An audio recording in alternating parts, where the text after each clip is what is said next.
New report paints a chilling reality for life in the Lone Star State. Anti-Defamation League found Texas leads the nation in white supremacist propaganda.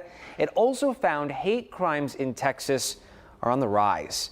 I also want to point out, producer Sam earlier this morning was searching hate crimes on our website, clicktohouston.com, and sadly that query produced several reports of incidents of hate crimes in our area throughout the past year. Here to talk about the new report is Anti-Defamation League Southwest Regional Director Mark Tobin. Mark, nice to see you again. Thanks for coming in. Thank you for inviting me. And I only came for the Beyonce tickets, so they're gone. They're gone. All They're right, gone. all right. I know you should have flagged Anthony yesterday before he headed out. Yeah, all right. Next time. Next time. We do have another giveaway coming up, so you can take advantage of that. Thank you. But on a serious note, we are talking about hate crimes, and before we get into the report, define for us what is a hate crime and how it can look differently. Sure. So a hate crime is different than a hate incident. So, for example, a hate incident is when somebody may suffer bias or discrimination or some form of harassment that doesn't rise to the level of criminality. Okay. Hate crimes, and they may be a little different state to state and versus the federal, but essentially it's an enhancement for crimes that are committed with the intent to cause harm to a marginalized group. With that said, the report examined nearly 3 years of alarming levels of extremist ideology and activity in Texas. Talk about the findings, specifically how they relate back to our state. Sure.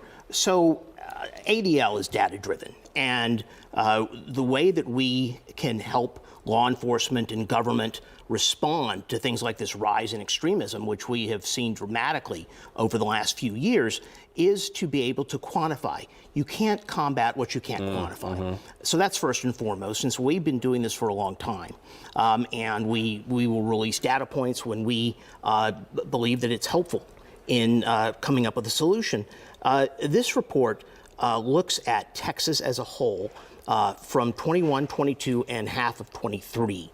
And it looks to find extremist ideology and activity, as well as highlighting certain incidents that have occurred in Texas. And like the nation in general, Texas has had, real concerns about extremist activity. I know the report found anti-Semitic incidents jumped by 89%. Texas also leads the nation with white supremacist propaganda, as we mentioned. More Texans were charged in relation to the January 6, 2021 insurrection than any other state. What is fueling this climate? What here in Texas supports these facts?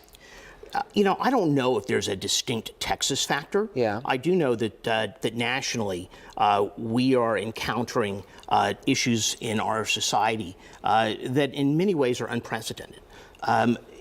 Always, when there is a transition, dramatic changes in how we function as a society, you see people looking to scapegoat others, trying to blame somebody. So that's certainly something that's happening. But you have two other factors which are really causing a dramatic increase. The first is the internet and social media. Instead of a big role. Absolutely. And so, when somebody posts something that is hateful, whether it's anti-Semitic or racist, or encouraging people towards an extremist ideology, in 5 minutes, that can be seen by millions of people, and often by like-minded people. And the third thing, and this is something that we've seen a little bit throughout our history, but never, I don't think, to the extent that we have now, and that is the amplification of hate by people in elected office. And whether they are, sort of giving a proverbial green light or any other ways that they're encouraging, it makes people feel comfortable in expressing their extremist views and doing so in a public way. And we know when that happens, the next step is violence. And in 2022, there have been at least 25 extremist-related murders throughout the country. And that's a really troubling statistic. Yeah. And when you see this justification from leaders, from lawmakers, these like-minded people feel heard, they feel seen, That's right. and they go about their business in a way that is at times harmful to others. I do know the report also notes there's been an uptick in anti-LGBTQ demonstrations. What is the concern for people within that community living in the state of Texas right now?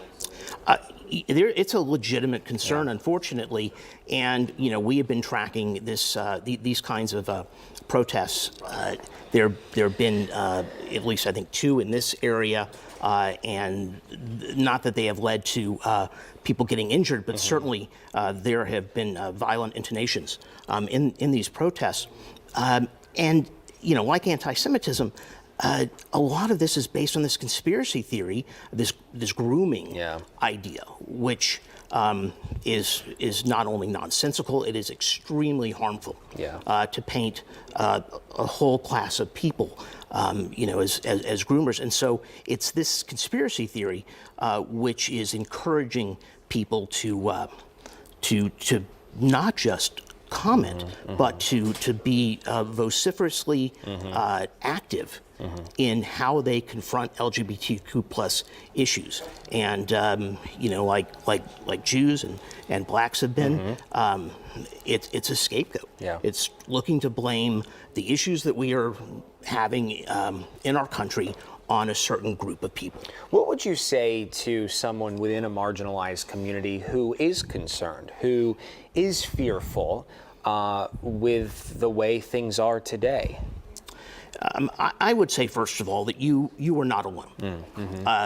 There are, in total, in this country, I firmly believe, far more people who believe in inclusion, people who recognize that just because somebody is different than them, that they are not lesser than. Number one. Number two, know that there are organizations like ADL and GLAD, who we work with quite closely, and others who are here to provide support. And lastly, I would encourage, as hard as it may be, to not be silent. That if you encounter any form of hatred, to report it, whether it's to ADL on our incident database on our website, or to GLAD or any other organization, and particularly if you are threatened, to call the police. We do hate crimes training with the police. Houston Police Department has been very aggressive in training their forces on understanding hate crimes, and they understand what's happening. And so I encourage those who do encounter, unfortunately, any form of hate that rises to the level where they feel threatened, to please contact law enforcement. Come forward. It is concerning, but there are conversations to be had, conversations that can hopefully lead to some solutions when it comes to safety to some extent. Mark Tobin, always a pleasure catching up with you. Thank you so much for stopping by. We do appreciate your time. If you think you have witnessed or have been a victim to a hate crime, report it, as Mark just mentioned. If you are in immediate danger, you need to call 911. You can call the Anti-Defamation League at the number you see there on your screen. That is 713-627-3490. They can give you guidance for the next step to take in your matter.